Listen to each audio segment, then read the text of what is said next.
यानी आपके 34,80,000 रुपए 16.5 करोड़ रुपए बन गए, because market is the only place which can beat FD.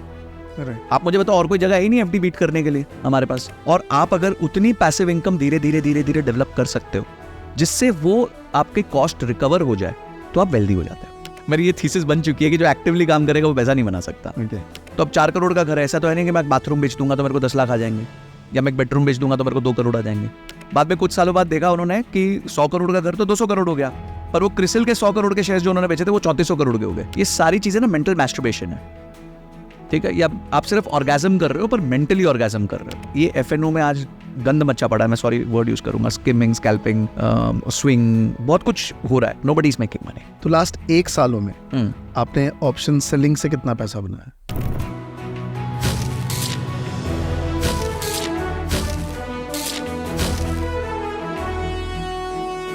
So hello everyone, कैसे हैं आप सब? फिन पॉडकास्ट की एक नई सीरीज में आज हमारे साथ है संजय कथूरिया सर। कैसे हैं सर? बस एकदम बढ़िया अमरीश जी, आप और आज मैं बहुत बढ़िया सर। और आज इनसे ऑलमोस्ट पॉडकास्ट से पहले बहुत सारी कॉन्वर्सेशन हुई, इन बिटवीन बहुत सारी बातें गई। मैंने कहा यार सर शुरू कर लेते हैं, नहीं तो फ्लो मिस हो जाएगा, फ्लो जो है वो मिस हो जाएगा। तो welcome to Fin podcast. Thanks so much Amrish ji, thank you for calling me. Sir मेरा पहला क्वेश्चन है, मैंने आपके बहुत सारे पॉडकास्ट देखे, कई जगह आपने बहुत बातें करी हैं जिसमें नंबर्स बहुत हैं, जनरली सीआर्स में नंबर है, बट जब वो परसेंटेज में आप बात करते हैं ना, तो परसेंटेज आप बोलते हैं 2%, 3%। तो मेरा जनरल सवाल है कि एक ह्यूमन बीइंग जिसको एक्चुअल में स्टॉक मार्केट से या फिर फाइनेंस वर्ल्ड से पैसा बनाना है, कितना परसेंट उनके लिए रहेगा और कौन सा मेथड सबसे बेस्ट होना चाहिए इनिशियल स्टेज पे? श्योर, देखिए पहले हम समझते हैं हमारे पास विकल्प क्या क्या है जी, ठीक है। स्टॉक मार्केट में इन्वेस्टिंग करना है तो पहले तो उसको आपको ये समझना आपका जीवन का सबसे बड़ा करियर है वो। आप अगर 16 साल की उम्र से 18 साल की उम्र से भी करते हो तो आप इसको 70-80 साल की उम्र तक करते रह सकते हो। ये ताकत है स्टॉक मार्केट की, ठीक है। तो वो बात सही कहते थे कि हर्षद मेहता की स्टॉक मार्केट ऐसा कुआं है जो पूरे देश की प्यास बुझा सकता है, और अगर तब बुझा सकता था तो अब तो बहुत ही आराम से बुझा सकता है। तो स्टॉक मार्केट को एक लॉन्ग टर्म जर्नी की तरह हमें देखना चाहिए, किसी को भी देखना चाहिए। उसमें क्या क्या डिफरेंट विकल्प होने वाले हैं उनके पास। उसमें उनके पास सबसे सिंपल विकल्प होने वाला है कि वो म्यूचुअल फंड करे। म्यूचुअल फंड में भी फिर different types of mutual fund है। जैसे सबसे इजी म्यूचुअल फंड है पैसिव इनकम, पैसिव वाले जो फंड होते हैं, जैसे निफ्टी हो गया, मिड कैप, लार्ज कैप हो गया, निफ्टी 20 हो गए। तो ये हो गए पैसिव, जिसमें कोई फंड मैनेजर डिसाइड नहीं करता कि उसको क्या करना है। इंडेक्स फंड, हाँ, इंडेक्स फंड, जितने भी इंडेक्स फंड्स हैं, डिपेंडिंग अपॉन उनको लगता है मिड कैप चलने वाला तो मिड कैप का ले लिया, निफ्टी चलने वाला निफ्टी ले लिया, वैसे ले लिया। और ओवर इयर्स इन्होंने बहुत अच्छा परफॉर्म भी किया है, एफडी से ऑलमोस्ट 2.25 गुना ज्यादा रिटर्न दिया है। फिर अगला लेवल आता है कि आप म्यूचुअल फंड्स के अंदर ही और एक्टिव फंड्स मैनेज कर देखते हो, स्मॉल कैप देखते हो, सेक्टोरल देखते हो। आपको लगता है कि यार अगले 10 साल में डिफेंस का सेक्टर बहुत आगे बढ़ेगा, इंफ्रास्ट्रक्चर बढ़ेगा, ईवी बढ़ने वाला है, या फिर ग्रीन एनर्जी बढ़ जाएगा। तो इस तरह से आपके बेट्स होते हैं, सेट ऑफ बेट्स होते हैं। तो आप कहते हो यार मैं कौन बैठ के आइडेंटिफाई करूंगा ईवी में सबसे अच्छी कंपनी कौन सी है, इंफ्रा में कौन है? तो ये फंड मैनेजर बैठा है, तो मैं इसके थीमेटिक फंड्स, जिसको हम थीमेटिक फंड्स कहते हैं, थीमेटिक फंड्स में पैसा डाल देता हूँ। ये दूसरा एक तरीका हो गया। तीसरा हो गया कि आपने बहुत रिसर्च करके अपने आप को सक्षम करके आपने डायरेक्ट स्टॉक पिकिंग चालू कर दी कि भाई मैं खुद समझ सकता हूँ कंपनी का फंडामेंटल, समझ सकता हूँ कंपनी की बैलेंस शीट पढ़ सकता हूँ, एक कंपनी कैसे परफॉर्म कर रही है वो देख सकता हूँ, उसको एनालाइज कर सकता हूँ और एक बास्केट बना सकता हूँ, ठीक है। और चौथा हो गया, फिर आप न्यूक्लियर बॉम्ब से खेलने लगते हो, जिसे हम फ्यूचर्स एंड ऑप्शंस कहते हैं, ठीक है, क्योंकि उनको वॉरेन बुफे ने वेपन्स ऑफ मास डिस्ट्रक्शन का है। तो जब आप उनके साथ खेलने लग जाते हो तो वो एक अलग लेवल का प्ले होता है। तो ये आपके सारे विकल्प हैं इन्वेस्टमेंट के, जो आप एक स्टॉक मार्केट में कर सकते हो। इसके अलावा मेरे हिसाब से और कोई विकल्प है नहीं। अब अगर आप एक जर्नी पकड़ो तो मुझे ऐसा लगता है फेयर रिटर्न लॉन्ग टर्म में क्या होना चाहिए, उसका आंसर मेरे से ज्यादा कुछ एग्जाम्पल से ले लेते हैं जी। वॉरेन बुफे से ऊपर तो इस मार्केट में कोई रहा नहीं, उनसे ऊपर कोई नाम नहीं। वो व्यक्ति ने 1965 से लेकर 2024 तक 19.8% पर एनम के हिसाब से पैसा कंपाउंड किया, ठीक है। जबकि वो सबसे इंटेलिजेंट आदमी है, माना जाता है, सबसे बड़ा म्यूचुअल फंड चलाता है। उनका एक शेयर आज 5 करोड़ रुपए का है, $6 लाख से ऊपर का एक शेयर है, हाँ, बर्कशायर हैथवे का, ठीक है। और $200 बिलियन कैश लेके बैठे हुए मोटा मोटी, और खुद 90 साल के हो गए, पिछले साल उनके पार्टनर की डेथ हो गई थी। तो अगर आप उन्हीं की जर्नी को बेसलाइन जर्नी माने तो वो राइट जर्नी है, उससे ज्यादा आइडियल जर्नी आपको नहीं मिल सकती, ठीक है। तो उन्होंने 19.8% पे कंपाउंड किया पैसा, पर कंपाउंड करने में उन्होंने क्या किया, उन्होंने ज्यादा नहीं कमाया, उन्होंने ज्यादा देर कमाया, ठीक है। तो हमारे बीच में आजकल क्या लालच हो गया है कि ज्यादा कमाते हैं, यार मेरा 100 रुपया ना 200 रुपया बन जाए एक साल में, फिर 200 का 400 बन जाए, 400 का 800 बन जाए। ये चाइनीज मैथमेटिक्स कहता हूँ मैं इसको। जैसे चाइनीज सामान होता है ना जी ऐसे ये चाइनीज मैथमेटिक्स से टूट जाएगी, इमीडिएटली टूट जाएगी, अचीवेबल नहीं है। तो एक राइट अचीवेबल नंबर जो है वो मेरे हिसाब से 15 से 20% कंपाउंडेड रिटर्न अगर आप अपनी लाइफ में 25-30 साल तक बना लेंगे तो आपके पास इतनी वेल्थ होगी कि आपकी जनरेशंस आने वाली उस पैसे को खा सकती है। प्रॉब्लम क्या है अमरीश जी की people are not ready to wait, they want to make money tomorrow, कल पैसा चाहिए उनको, हो सके तो आज ही चाहिए। तो यहां मेरे हिसाब से सबसे बड़ी प्रॉब्लम है। एक राइट रिटर्न का फ्रेम जो है वो 15 से लेके 20% सालाना ओवर लॉन्गर। हाँ, उसमें कोई ऐसा फेज होगा जब 5-6 साल, अभी मैं आपको बताता हूं 2005 से लेके 2010 तक आपको पता है निफ्टी का कितना रिटर्न था? नेगेटिव था, 0, राइट, 0% रिटर्न था। करेक्ट, 5 साल 0% रिटर्न रहा है। और आप अगर उस टाइम पे अपना पेशेंस हार जाते और आपने पैसा विड्रॉ कर लिया होता तो जो बुल रन मिली वो आपको नहीं मिलती। 11 से 15 के बीच में काफी बड़ा है निफ्टी, 11 से 15 के बीच में भागा निफ्टी, ठीक है, फिर 15 से 20 के बीच में वापस कम रहा, फिर से डाउन हो गया, फिर 20 का वो क्रैश आया। तो आपको आप है ना लाइफ को वो मतलब ये नहीं कह सकते, आप टाइम नहीं कर सकते चीजों को। अभी मैं पीछे बहुत अच्छी एक न्यूज पढ़ी कि सॉफ्ट बैंक दुनिया का सबसे बड़ा फंड है, $100 बिलियन का फंड रखते हैं, एक फंड उनका $100 बिलियन का। उन्होंने एनवीडिया के शेयर्स बेच दिए थे कुछ साल पहले 2019 में $3.6 बिलियन में, जो उनके पास शेयर थे वो उन्होंने बेच दिए $3.6 बिलियन में। आज उनके उन शेयर्स की वैल्यू $195 बिलियन है। अच्छा, वो पैसा उन्होंने कहां डाले आपको पता है? ओयो में और वीवर्क में, और हम जानते हैं दोनों का क्या हुआ। दोनों का बुरा हाल है, ठीक है। तो अगर वो एनवीडिया के साथ टिके रहते, इन्वेस्टेड रहते, तो वो जो बुल रन 2019 से उनका पैसा मतलब 60 टाइम्स हो जाता 2019 से लेकर 2024 के बीच में। पर पेशेंस नहीं रखा, गलत डिसीजन ले बैठे। तो हम नहीं गलती करते, गलती सारे लेवल्स पे हो रही है, हम भगवान नहीं है, सबने गलतियां करी हैं जिंदगी में। तो मुझे क्लियर है ये बात, बहुत क्लियर है अपने पर्सनल लाइफ में, और मेरी जर्नी ऐसे ही मैंने प्लान करी है, विच इज कि you should not expect more than 15 to 20% returns, but expected for a 25 year horizon, 25 साल के होराइजन तक अपन इसको चला के चलेंगे, ये मेरा मानना है। बट एक अभी जो नंबर्स की बात आप कर रहे थे, इसमें कैपिटल बहुत इंपॉर्टेंट रोल रखता है, या फिर यूँ बात कर लूँ कि म्यूचुअल फंड में जो SIP होती है, लेमैन जो महीने के 20-30 हज़ार रुपये अर्न कर रहा है, क्या लगता है आपको कि वो क्या ये अमाउंट्स, करोड़पति बनने वाला जो नंबर होता है कि मैं भी करोड़पति बनना चाहता हूँ, वो अचीव कर सकता है इस महीने के 30-40 हज़ार रुपये उसकी मंथली सैलरी है? मैं आपको एक एग्जांपल देता हूँ जी, क्वेश्चन आपका बहुत वैलिड है। एग्जांपल ये है कि एक HDFC फ्लेक्सी कैप करके फंड आया था 1995 में, 1995, ठीक है। तब SIP का उतना प्रचलन नहीं था, इतना ईजी नहीं था SIP करना, बट आज तो ईजी था। मतलब एक 5 साल से 6 साल से बहुत ही, रात 2014 से जब से मैं कर रहा हूँ तब से डायरेक्ट फंड्स आ चुके हैं, तो तब से ईजी हो चुका है। और 2017-18 के बाद तो रेवोल्यूशन हो गया। तो वो फंड पे अगर आपने 29 साल, ठीक है, 10,000 रुपये महीने डाले होते, ठीक है, तो आपने टोटल पैसा डाला होता 34,80,000 रुपये 29 साल में। एनी गेसेस उसकी आज क्या वैल्यू आती? Almost rate of return 19% approx. हाँ, तो भी आपके हिसाब से कंपाउंड करके वो कितना हो जाता? मैथ्स में थोड़ा वीक था सर मैं चलो 10 गुना हो जाता, 3.5 करोड़ हो जाता, 5 करोड़ हो जाता, बट कंपाउंडिंग लग गई, 29 ईयर्स की लग गई। आज उसका आंसर है 16.5 करोड़। यानी आपके 34,80,000 रुपए 16.5 करोड़ रुपए बन गए, ठीक है। अब ये 16.5 करोड़ रुपए में से अगर आप हर महीने 20 लाख रुपए भी निकालोगे ना, ये जिंदगी भर खत्म नहीं होंगे। तो आपने क्या किया, 10,000 रुपए महीना डालते गए, 29 साल डाला, ज्यादा नहीं, ज्यादा देर।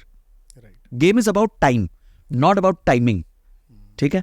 तो ज्यादा देर जब आप पैसा डालते हो मार्केट में, ज्यादा समय तक पिच पे बने रहते हो। भाई रन ज्यादा कौन बनाएगा? जो ज्यादा देर पिच पे रहेगा, ठीक है। पहले ओवर में अगर पहला ही बंदा मारने लग जाएगा तो वो आउट हो जाएगा। पर अगर वो एक आधा ओवर खेलेगा, 2 ओवर खेलेगा, फिर जब वो डिफिकल्ट बॉलर आएगा तो वो उसको डिफेंड करेगा, फिर एक हल्का बॉलर आएगा तो छक्का मारेगा। पर आप पिच पे बने रहोगे तभी होगा ना। अमरीश जी, मैं तो इतने लोगों को देखा है जिनका कैपिटल वाइप आउट होता है, फिर वो मार्केट को बाय बाय बोल के चले जाते हैं। अब आपने तो अपॉर्चुनिटी खो दी ना आगे पैसा कमाने की, because market is the only place which can beat FD। आप मुझे बताओ, और कोई जगह है ही नहीं FD बीट करने के लिए हमारे पास सिर्फ मार्केट्स है जो FD को बीट कर सकती हैं। सो ये मैथमेटिक्स जो है ये फेवरेबल सिर्फ एक ही कंडीशन में है कि आप लंबे समय तक इन्वेस्टेड रहो। तो जैसे मैंने आपको सिंपल एग्जांपल दे दिया कि 10,000 रुपए भी अगर आप डालते हो महीने के, तो आप आराम से इतना पैसा बना सकते हो। अब आपका एक और उदाहरण देता हूँ। एक व्यक्ति जिसकी 20-25 हज़ार की तनख्वाह है, एक आम व्यक्ति आज उतनी तनख्वाह ले लेता है अगर एक अच्छा पढ़ा लिखा लड़का हो तो, और वो तय करता है मैं सिर्फ 30% उसमें से 7,000 8,000 रुपीज में इन्वेस्ट करूंगा, हर साल मैं इसको 10% बढ़ाऊंगा, तो वो 20 साल की अवधि में 3 से 4 करोड़ रुपए के कॉर्पस पे पहुंच सकता। अगर आप 20 साल के हो और आप 40 साल की उम्र में 3 से 4 करोड़ के कॉर्पस पे पहुंच गए, 3 से 4 करोड़ इंडिया में कभी भी कम नहीं रहेगा, एक अच्छा नंबर माना जाएगा। ठीक है, तो वो 3-4 करोड़ में से फिर आप उस दिन कह सकते हो हाँ यार अब मैं रिटायर होना चाहता हूँ या मैं अब और काम नहीं करना चाहता and I can withdraw from this. मैंने क्या किया, मैंने भी सेम काम किया था, सेम तरीके से मैंने इन्वेस्ट किया था। तो आज मैं ये कह सकता हूँ मैं फाइनेंशियली फ्री हूँ। क्यों? क्योंकि मैं बहुत साल से मैं उस पर आना चाहूंगा थोड़ा सा आपके ऊपर, क्योंकि हमने बहुत सारी बातें आपके बारे में सुनी है। तो एक फाइनेंशियली फ्री जब आपने ये अपने आप को कहा कि मैं हो चुका था काफ़ी टाइम पहले, आपने क्या सेट ऑफ रूल अपने लिए डिसाइड किया, वो क्या नंबर्स थे, थोड़ा सा उसके बारे में डिटेल में बात करेंगे एक बार। डन। सो नंबर्स ऐसे थे कि फाइनेंशियली एक आदमी रिच और वेल्दी दो चीज़ होती हैं, या तो आप रिच होते हो वेल्दी होते हो। ठीक है, रिच तो हो गए जो बड़े घराने हैं हमारे, अनाप शनाप खर्चा कर सकते हैं, 1000 करोड़ की प्री वेडिंग पार्टीज कर सकते हैं, वो रिच हैं। बोलो हाँ, इशारा समझ रहा हूँ जी। बट वेल्दी कौन है? वेल्दी 50,000 रुपए कमाने वाला आदमी भी हो सकता है। वेल्दी की इक्वेशन बहुत सिंपल है कि पैसिव इनकम आपके खर्चों से ज्यादा है, उस दिन आप वेल्दी हो जाते हो। ठीक है, Correct. इसमें 2 फैक्टर आ गए, एक हो गई पैसिव इनकम और एक हो गए खर्चे। तो अगर आप अपने खर्चों को नियमित रखना जानते हो और आप अगर उतनी पैसिव इनकम धीरे धीरे धीरे धीरे डेवलप कर सकते हो जिससे वो आपके कॉस्ट रिकवर हो जाए, तो आप वेल्दी हो जाते हो। ठीक है, तो मेरा भी फंडा बहुत सिंपल था। मुझे पता था मुझे महीने में एक अच्छी जिंदगी जीने के लिए 1.5 से 2 लाख रुपए की आवश्यकता है, जिसमें मेरे बच्चे की स्कूल की फीस भी आ जाएगी, रेंट आ जाएगा, घूमना फिरना आ जाएगा, खाना पीना आ जाएगा, एक अच्छी जगह रह सकता हूँ, एक अच्छा सोसाइटल स्टेटस अपने हिसाब से मेंटेन कर सकता हूँ 2 लाख रुपए महीने में। तो यानी मुझे पैसिव इनकम 2 लाख रुपए की चाहिए, तो मैं तो फ्री हो गया। उसके बाद मैंने वो अचीव कर ली। जिस दिन वो अचीव कर ली, मैंने अपना बोल दिया कि मैं फाइनेंशियली फ्री हूँ। Okay. तो आपका जो बेसलाइन कॉस्ट है, अगर वो आपकी प्योर पैसिव इनकम से मीट करता है, तो आप फ्री हो चुके हो। फिर आप जब अपने लिए काम करोगे, जब आप अपने लिए कुछ बिल्ड करोगे, तब आप डेफिनेटली उससे ज्यादा अच्छा कर पाओगे। ये मेरा पर्सनल मानना है कि आप आज आप अगर ग्राउंड पे उतर जाते हो और बोलते हो कि भाई अब मैं फ्री हो चुका हूँ, अब मैं फ्री माइंड से कोई पर्पस को सॉल्व करना चाहता हूँ। जैसे मेरा एक पर्पस सॉल्व करना है कि मेरे को लोगों को फाइनेंशियली इंडिपेंडेंट करने की जर्नी पे लेके जाना है, उनके लिए ईजी करना है, उनके माइंड के मिथ्स को ब्रेक करना है। ठीक है, तो आज मैं वो जर्नी बहुत ईजिली जी सकता हूँ, बहुत आराम से मैं ये सारी बातें उनके साथ कर सकता हूँ। क्यों? क्योंकि मैं खुद सक्षम हूँ। यार एरोप्लेन में भी बोलते हैं ना, पहले खुद का पहनो फिर बच्चे को पहनाओ। चाहे आपका बेटा भी साथ में बैठा हो, पहले बोलते हैं यार पहले खुद को सिक्योर कर लो, क्योंकि अगर आप ही सिक्योर नहीं हो तो आप बच्चे को कैसे सिक्योर करोगे। तो पहली चीज है कि आपकी पैसिव इनकम आपकी कॉस्ट्स को रिकवर कर पाए। दूसरी चीज है फ्रॉम अ कॉर्पस पर्सपेक्टिव, मेरे पास कितना पैसा होना चाहिए। ठीक है, वो होना चाहिए आपके जितना सालाना खर्चा है। आजकल उसको पैकेजिंग करके फायर वायर बोल दिया गया, 25 गुना अगर आप रखते हो तो यू आर वेरी सेफ। तो अगर आपने समझो आपका महीने का साल का खर्चा मेरा 24 लाख रुपए है या 20-25 लाख रुपए के रेंज में, तो अगर मेरे पास 6-6.5 करोड़ रुपए का कॉर्पस है तो I am safe for life. तो वो मैंने जब अचीव किया तो मैंने बोला ठीक है, it's time to hang my boots. तो मैं दोनों पैरामीटर्स पे जब सक्सेसफुल हो गया तो मैंने मान लिया कि मैं तो फाइनेंशियली फ्री हो गया हूँ। So there is no point to serve anyone else, I will serve the people at large. तो आपका इन्वेस्टमेंट का क्राइटेरिया क्या है? लाइक आपके टोटल वेल्थ में कितना परसेंट कैश, लाइक लिक्विड, कितना स्टॉक्स? तो मैं डायरेक्ट स्टॉक्स में नहीं इन्वेस्ट करता। थोड़ा बहुत जो किया हुआ है वो मेरे फादर की वजह से है, क्योंकि वो एक बहुत एक्टिव ट्रेडर है और मैंने नोटिस किया वो एक्टिव ट्रेडर है, पैसा नहीं बनाते बस। मेरी ये थीसिस बन चुकी है कि जो एक्टिवली काम करेगा वो पैसा नहीं बना सकता। रॉथस्टाइल्ड भी कहते हैं ना, the one who is busy all the time has no time to make money. तो अगर आप बिजी रहेंगे हमेशा तो आप पैसा नहीं बना सकते। तो मेरा जो इन्वेस्टमेंट पोर्टफोलियो है उसमें अधिकांश पोर्शन म्यूचुअल फंड्स का है। ठीक है, हाँ, अगर मैं इन्वेस्टेड पोर्टफोलियो की बात करूँ तो 95% म्यूचुअल फंड्स है, 90% के आसपास 90-95% एमएफ है और बचा हुआ 5-10% डायरेक्ट स्टॉक्स है। म्यूचुअल फंड्स में एक नंबर अगर आप बता पाए कितना? Upwards of 6 crore. ओके, जो मैंने इकट्ठा किया over last 10 odd years. Okay, और उसमें जो इन्वेस्टमेंट है उससे आधे से कम है। ओके, तो जो इन्वेस्ट किया था उससे 2 टाइम ज्यादा वो कॉर्पस हो चुका है आज। और मैंने भी क्रैश देखा है, 2020 में वो कॉर्पस नेगेटिव हो चुका था। ओके, 2020 में जितना तब तक मैंने डाला था उससे नीचे आ गया था। तो वो भी लाइफ देखी हुई है मैंने, पर उस टाइम मैंने अपना बंद नहीं किया एसआईपी, मैंने एसआईपी डबल कर दी। मतलब टाइम आ गया एसआईपी डबल करने का, क्योंकि वॉरेन बुफे की एक बात याद आ गई कि भाई जब लोग ग्रीडी हो तब आप फियरफुल हो जाओ और जब वो लोग फियरफुल हो तो आप ग्रीडी हो जाओ। तब एक कहावत बहुत चली थी कि women in the house are fire buying and men in the house are fire selling, क्योंकि महिलाएं बाहर जा के सामान इकट्ठा कर रही थी क्योंकि लॉकडाउन लग रहा था, और जो हस्बैंड्स थे वो स्टॉक मार्केट देख देख के परेशान होकर अपनी सामान बेच रहे थे कि भैया चल स्टॉक खत्म करते हैं, निकलते हैं, बाहर निकलते हैं। और उसके बाद जो रिटर्न्स मिले हैं वो तो सबने देखे ही हैं किस तरह के रिटर्न। तो आपने प्रॉपर्टी में पैसा इन्वेस्ट क्यों नहीं किया? देखिए, प्रॉपर्टी से मेरी कुछ शिकायतें हैं। Okay, I think it's a very cash heavy asset, मतलब आपके पास पैसा बहुत होना चाहिए। दूसरा है कि इंडिया में प्रॉपर्टी प्राइसेस आर अब्सर्ड। ठीक है, अब्सर्ड का मतलब ये है कि भाई आपकी वो बेसिक कॉस्ट ऑफ कैपिटल को भी मीट नहीं करते। बेसिक कॉस्ट ऑफ कैपिटल को अगर मैं होम लोन 9% पे लेता हूँ तो उसका रेंट जो मुझे बचा के दे रहा है वो भी उतना 9% नहीं है। तो अगर मैं 4 करोड़ की प्रॉपर्टी की बात तो उसका मेरे को, जो अभी आपका घर है जिसमें आप रेंट, हाँ, वो 4 करोड़ का घर है। ओके, अगर वो रेंटेड है? वो मेरा रेंटेड घर है, मैं कभी खरीदता ही नहीं हूँ। तो 4 करोड़ का रेंटेड घर अगर मेरा है तो मुझे उस पर 70,000 का किराया देना है, which is 8,40,000 rupees for a year. अगर वही 4 करोड़ में बोरो करके लेता घर तो मुझे 36 लाख रुपए देना पड़ता। तो 36 माइनस 8 लाख 9 लाख जो है वो मेरी सेविंग हो गई, 27 लाख रुपए की सेविंग हो गई। अब या तो ये घर 27 लाख बढ़ता रहे हर साल, ठीक है, मैं कहता हूँ बढ़ भी जाए, तो मैं कौन सा बेच रहा था उसको? ठीक है, मतलब I am not selling it every day ना, शेयर्स की तरह नहीं है। अच्छा, दूसरी बात यह है कि मेरी कुछ विपदा आपदा आ गई, तो अब 4 करोड़ का घर है, ऐसा तो है नहीं कि मैं एक बाथरूम बेच दूंगा तो मेरे को 10 लाख आ जाएंगे, या मैं एक बेडरूम बेच दूंगा तो मेरे को 2 करोड़ आ जाएंगे। वो तो बिकेगा नहीं, बिकेगा तो पूरा बिकेगा। तो मैं क्या करूंगा, अपने आप को फंड्स रेस करने के लिए मैं लोन अगेंस्ट प्रॉपर्टी ले लूंगा, मैं डेट में आ गया, मतलब असेट होते हुए मैं उधार पे आ गया। मेरे को मतलब लिक्विडिटी, कंफर्ट बहुत चाहिए। और तीसरी चीज जो है ना कि एक घर आपको बांध देता है। अगर आज मैं दिल्ली में, मैं चाहता हूँ यार प्रदूषण बहुत हो गया, पानी खत्म हो रहा है, मैं चाहता हूँ मैं तो जाके कहीं पहाड़ियों में रह लूँ, तो अगर यहाँ मेरा घर होगा तो मेरे लिए बहुत मुश्किल होगी, फिर उसको किराए पे चढ़ाओ, कुछ करो, टेनेंट क्या करेगा, पैसा देगा कि नहीं देगा, आपको पता है, हंड्रेड्स ऑफ हैसल्स। ठीक है, चौथी प्रॉब्लम ये है कि it is a replacement asset, यानी कि आप आज घर बेचोगे, अगर आप यहाँ बेचोगे जहाँ आप रहते हो, कालका जी में रहते हो फॉर एग्जाम्पल, तो कालका जी में घर बेचोगे तो आप दूसरा घर लोगे तो ऐसा तो है नहीं कि वो सस्ता मिलेगा आपको, वो भी महंगा मिलेगा। तो ये सारे फैक्टर्स को कंसिडर करते हुए मेरे को लगता है कि एक घर लेना इंडिया में अभी तो, एंड खासकर if you are not sure कि आप यहाँ रहने ही वाले हो हमेशा, I don't think so it is very very valuable decision.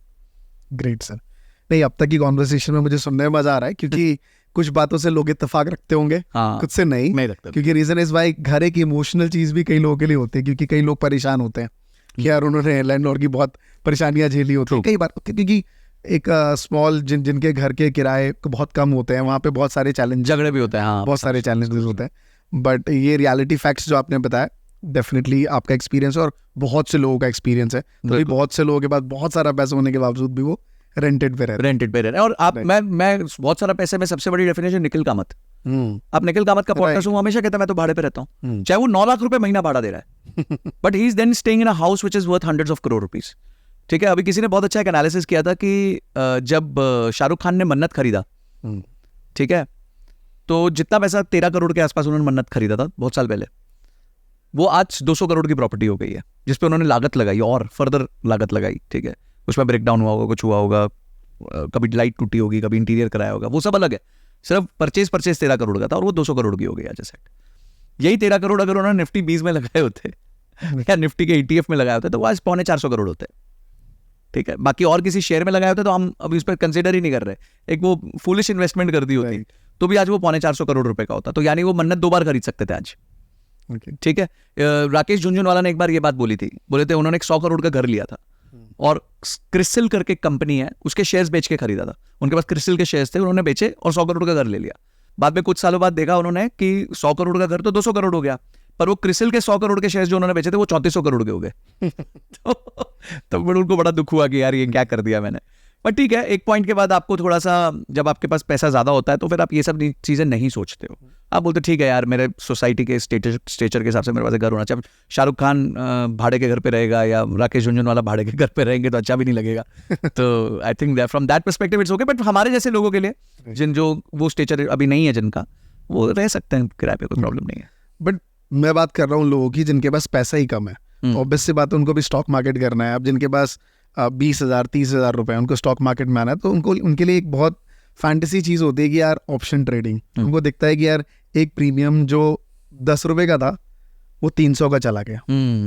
तो ये नंबर्स उनको चमकते हैं कि यार पैसा 10 गुना हो सकता है अगर मैं 10,000 रुपए का भी एक ऑप्शन बाय कर रहा हूँ। तो आपकी जो बातें हैं उसमें अगर मैं देखूं इन अ लॉन्ग टर्म तो 20%, 22% मैक्सिमम प्रॉफिट हो सकता है। बिल्कुल ऑप्शन लोगों को लगता है कि यार ये तो मैं एक महीने में बना सकता हूँ। सो क्या आप सोचते हैं आप इसके ऊपर? चलो ठीक है, इस पे ना 2-3 चीज़ें हैं। पहली चीज़ ये है कि मेरे को भी बहुत टेलीग्राम पे मैसेजेस आते हैं, सबको आते हैं, सबको टारगेट किया जा रहा है जिनके भी डीमैट अकाउंट्स हैं। तो एक व्यक्ति आके बोलता है कि भाई साहब मैं आपको 50,000 रुपये दे दो, मैं आपको दिन का 5,000 कमा के देता हूँ। आपके पास भी आते होंगे जी, हमें जी ऐसे बहुत मैसेजेस आते होंगे। तो इसके मैथ करते हैं पहले। क्या हमारे यहाँ ना सारे इमोशनल बायर्स हैं, ठीक है, क्वेश्चनिंग नहीं करते। अब 50,000 रुपये अगर आप 5,000 रुपये कमा लो, यानी दिन का 10% हो गया, ठीक है ना? राइट। अब अगर आपका पैसा अमरीश जी 10% के हिसाब से कंपाउंड कर जाए, चलो मैं 50,000 डाला था, 5,000 पहले दिन कमाई होगी, 5,000 जोड़ दिया तो 55,000 हो गया ना मेरा नया कैपिटल। अब 55,000 पे 10% मिलेगा, 5,500 रुपये मिलेगा, ठीक है। अब साल में 250 ट्रेडिंग डेज है for example, 20 trading day per month होते हैं, 12 से कर दो, 200-250 के आसपास हो गए। तो आप मुझे बताओ 1 साल बाद ये कैपिटल कितना हो जाएगा? मैं कहता हूँ 1 रुपया आपने डाला, 1 करोड़ नहीं, 1 लाख नहीं, 1 रुपया अगर आप ऐसे डाल दो जिसमें 10% पर डे के हिसाब से कंपाउंडिंग हो रही है, तो 1 साल बाद उसका क्या होगा 250 दिन के बाद? Any guesses? 2 crore, 5 crore, 10 crore, 20 crore? The answer is 2,230 crore. तो भाई साहब जो आदमी मेरे को ये स्कीम बेच रहा है, अगर वही अपनी स्कीम ठीक से लगा ले तो वो तो सुपर अरबपति बन जाएगा। अमरीश जी, रिलायंस का return on capital employed, Reliance देश की सबसे बड़ी कंपनी है, राइट। वो भी कैपिटल पे काम कर, सबका कैपिटल वही काम है ना, कैपिटल को रिटर्न्स ला रहे हैं। तो उनका रिटर्न ऑन कैपिटल एम्प्लॉयड 10% है साल का, ठीक है। एशियन पेंट्स का 18-19% है। कोई बैंक पकड़ते तो उसका तो 7 से 10% ही होता है मुश्किल से, ठीक है। अब कोई भी बिजनेस जो बड़े अच्छे बिजनेसेस हैं देख लो, वो सारे रिटर्न ऑन कैपिटल एम्प्लॉयड यानी अपने पैसे पे कितना ब्याज निकाल पा रहे हैं, अपने पैसे पे क्या रिटर्न्स निकाल पा रहे हैं, वो रेंज जो है वो 10% से लेकर 25% के बीच में। कुछ हाइपर ग्रोथ कंपनीज में वो ज्यादा होती है, जो छोटी कंपनीज होती है, पर एक अच्छी बड़ी कंपनी में यही रेंज में होती है, 10 से 25% में होती है, ठीक है। तो ये जो मैथमेटिक्स है ना कि मेरा 10 रुपया 300 रुपया हो जाएगा एक कैंडल देख के, ठीक है। हम लोग है ना यहाँ पे राइट, जब मार्केट चल रही होती है ना तो कोई ऐसा लेंस नहीं है जो आपको राइट का दिखा सके, नेक्स्ट कैंडल कोई नहीं बता सकता, ठीक है। राइट का नहीं दिखा सकता, लेफ्ट का दिखा सकता, आप उर्दू ही पढ़ सकते हो, ठीक है। आप यही देख सकते हो कि पीछे क्या हुआ, राइट। उर्दू पढ़ लोगे, पर आप सीधी नहीं पढ़ सकते, हिंदी नहीं पढ़ सकते इसमें। तो ये सारा, सॉरी एक हार्श वर्ड यूज करूंगा, आई होप आपको चले, ये सारी चीजें ना मेंटल मैस्टरबेशन है, ठीक है। या आप सिर्फ ऑर्गेजम कर रहे हो पर मेंटली ऑर्गेजम कर रहे हो कि मेरे 10 जो है वो 300 हो गए। जैसे एक बंदा ऑर्गेजम मेंटली करता है ना, एक विजुअलाइजेशन करके, तो वही हो रहा है यहाँ पे। उसको वो मनी फैंटेसी दिख रही है कि मैं 10 रुपए लगाऊंगा और मुझे 300 रुपए बन जाएंगे क्योंकि मैंने एक कैंडल देख ली है।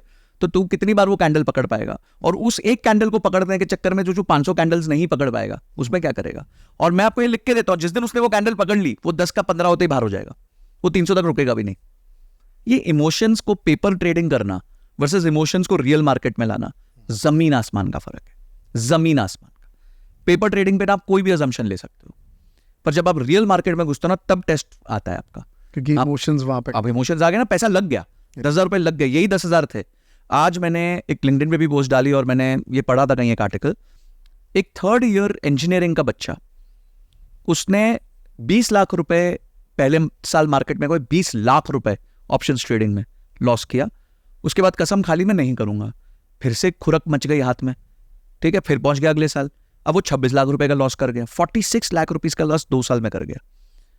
अब अमरीश जी आप भी जानते हो इंजीनियरिंग के बाद 5 लाख से ऊपर की नौकरी, 5 लाख भी बहुत कम लोगों को मिलती है, पर मैं अज्यूम करता हूं एक औसतन 10 साल में अगर वो 5 लाख रुपए महीना कमाता है, साल का कमाता है, यानी 40,000 रुपए महीना कमाता है, तो it will take him 9 to 10 years to break even on his loss. तो यानी एक फाइनेंशियल मिस्टेक आपको 10 साल पीछे धकेल सकती है, तो क्यों करनी है यार। एक financial mistake can push you back 10 years।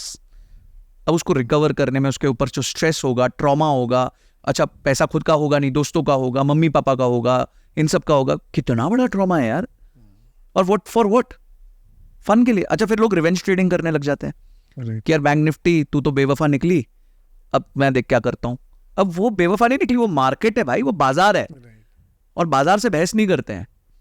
अगर बाजार आपके विरुद्ध जा चुका है तो just say sorry and get out.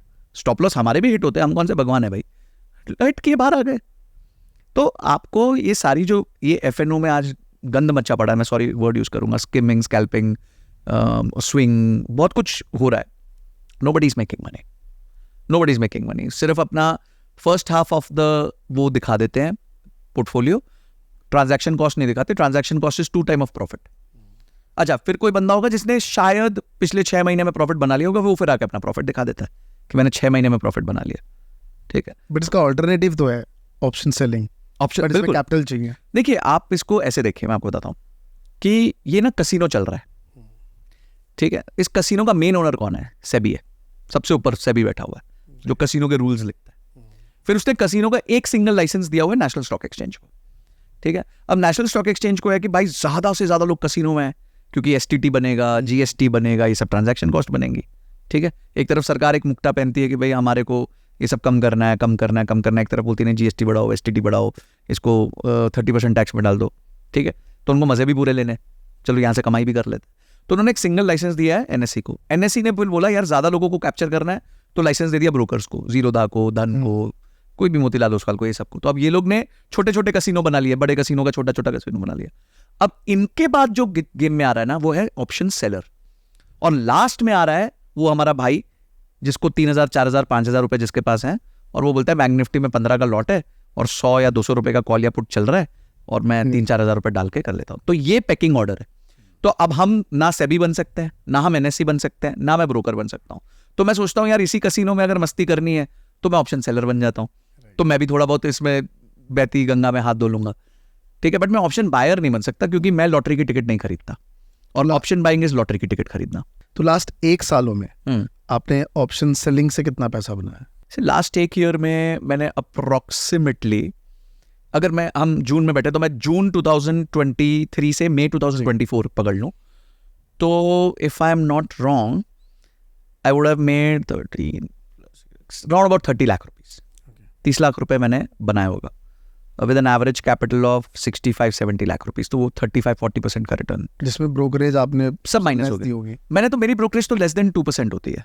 देखिए क्यों, क्योंकि एक तो मेरा ट्रेडिंग कॉर्पस बहुत बड़ा है. तो आई ट्रेड विद ऑलमोस्ट 70, मैंने जैसे बताया, अब तो मैंने और बढ़ा कर दिया उसको, 1.2-1.1 CR के आसपास हो गया. मैं ज्यादा लॉट्स लेता हूँ, तो ट्रेडिंग में 20 रुपए पर लॉट नहीं होता, पर ट्रेड होता है. तो अगर मैं 40 लॉट ले रहा हूँ तो मेरे को तो 50 पैसे पर लॉट हो गया ना मेरे लिए. तो मैं 40 लॉट, 30 लॉट, 20 लॉट ले लेता हूँ. ठीक है, अब ये कॉन्फिडेंस कैसे आता है? क्योंकि मेरी एक स्ट्रैटेजी है जिसको मैं फॉलो करता हूँ. जहाँ मैं गलत हो जाता हूँ मैं बाहर चला जाता हूँ. अब मुझे पता है इस साल अगर मैंने 45% बना लिया, हो सकता है अगले साल मैं 15 या 20 बनाऊँ, हो सकता है अगले साल थोड़ा 10% माइनस भी हो जाए. तो मैं तो वो गेम खेल रहा हूँ, मैं तो लॉन्ग टर्म गेम खेल रहा हूँ, मैं तो लॉन्ग टर्म की कंपाउंडिंग की गेम खेल रहा हूँ. तो मेरे को ये सब 5-10% ऊपर नीचे जाने से फर्क नहीं पड़ता. मेरे लिए ये वो कैपिटल नहीं है जो मेरा घर चलाता है. मेरे लिए ये मेरा risk capital, actual risk capital है, क्योंकि ये मेरे पूरे कैपिटल का 10% है. तो मुझे फर्क नहीं पड़ता, ये 10% के साथ मैं थोड़ा बहुत मस्ती कर सकता हूँ. पर उसमें भी मैंने ये नहीं चूज किया कि मैं ऑप्शन लॉटरी की टिकट खरीदूं. उसमें भी मैंने सीखा, स्ट्रेटेजिकली एक स्ट्रैटेजी बनाई, और मैंने कहा ज्यादा लालच नहीं करेंगे, साल का 25-30% का रेंज में रखेंगे कि इतनी आ जाए तो बहुत बढ़िया है. और वो स्ट्रैटेजी की वीडियो हम नेक्स्ट वीडियो इसी चैनल पे करने वाले हैं सर के साथ. कोशिश करूंगा लोग माने उस बात को. हाँ, मतलब ऑलमोस्ट किसी को समझा पाना फर्स्ट टाइम में कि आप महीने के 2-3% बना पाओगे. yes. उसको लगता है बहुत छोटा नंबर, बहुत छोटा. भाई लाख रुपए तो 3,000 बनेगा. इसके लिए तो कुछ सीखने की भी जरूरत नहीं. हाँ, ये तो मैं ऐसे बना ऐसे बना लूं. अभी पीछे क्या हुआ, एक बंदा आया मेरे साथ बात की, तो he is making losses for last 4 years. 4 साल से उसको लॉस हो रहा है, कंटिन्यूसली लॉस हो रहा है.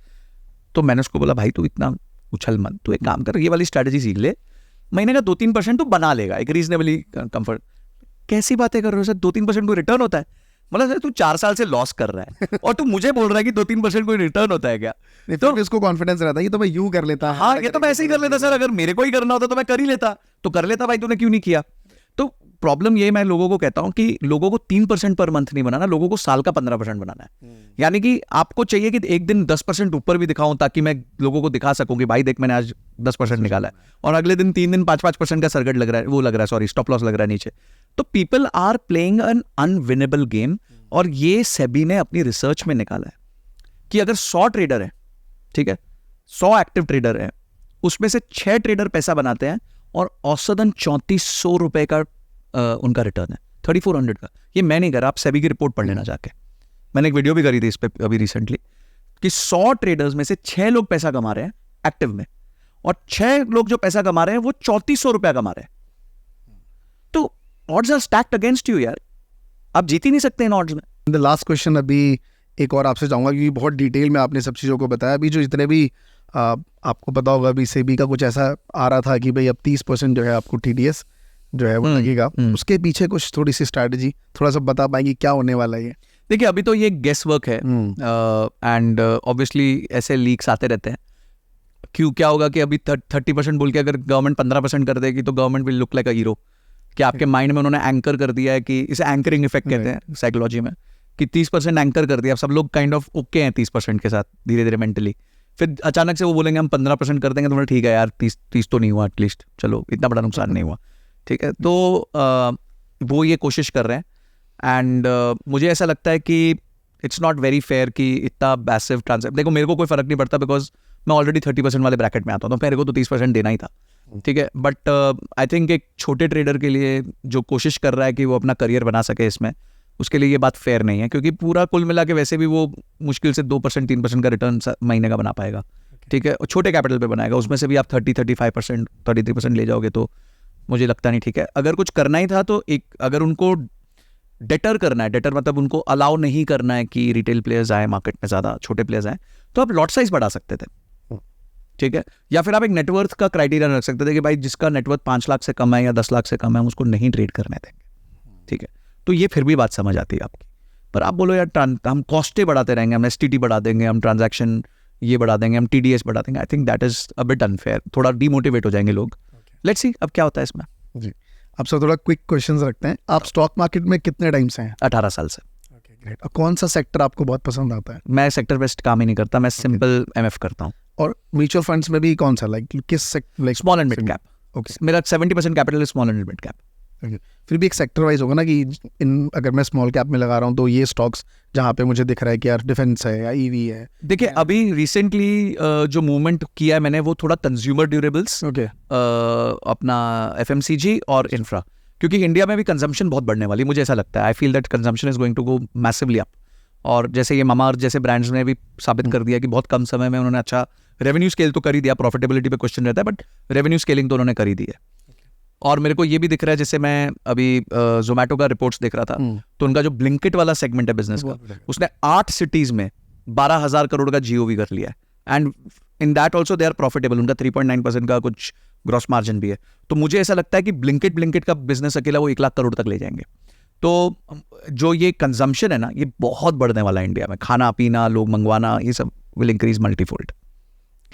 Thank you so much sir, आपने बहुत सारे सवालों का जवाब दिया और आई होप जितने भी हमारे कंज्यूमर्स हैं जिनको स्टॉक मार्केट, म्यूचुअल फंड, इन सब में इन्वेस्टिंग करनी थी, उनको बहुत सारे आंसर्स मिले होंगे। Thank you so much Amrish ji, thank you so much for calling me on your podcast. ये FNO में आज गंद मचा पड़ा है, मैं सॉरी वर्ड यूज करूंगा, स्किमिंग, स्कैल्पिंग, स्विंग, बहुत कुछ हो रहा है। Nobody is making money.